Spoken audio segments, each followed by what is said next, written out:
I've noticed that in my medical school training that there was a lack in robust teaching in bioethics and in the humanities. And what I noticed in coming to the symposium is that we were exposed to a large breadth of literature, from fiction to personal experiences, that allowed us to be able to experience a greater breadth of the human experience and what it means to be human and to be able to live with suffering. And I think that being able to share these readings in common with the other participants allowed us to engage in discussions that were very fruitful and meaningful, and that brought us back to the fundamentals again of what it means to live.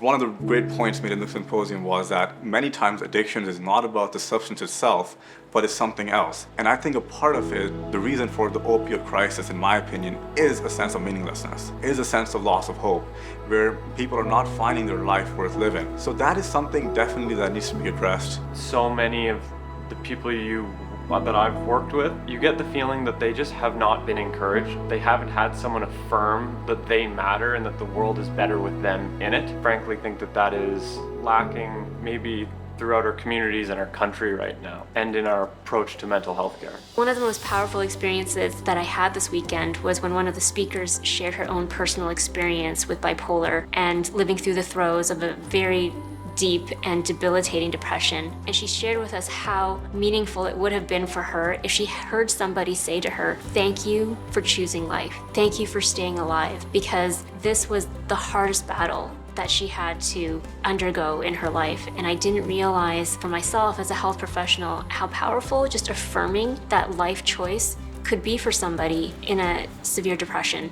I believe it's important to take a humanizing approach to mental health, viewing the people we work with not as a body present with symptoms, but as an entire human being, someone who suffers, and that even in the face of that suffering, that their life has value, that their life can be meaningful, and that I see that in them. I think what has moved me the most has been how open everyone has been in sharing their perspective, and knowing that their perspectives are going to be respected and are actually going to contribute to a broader discussion, rather than feeling like they have to hold certain viewpoints back, or they don't feel like they're safe enough to express their opinions. So my hope for the future is that people will remember what it means to be human and not be lulled into this false delusion that we can be human without experiencing suffering in our lives, and that we won't be shy to enter into the suffering of others and to be witnesses to that. So I feel like my intellectual curiosity has been reinvigorated. So I'm excited to leave this weekend and continue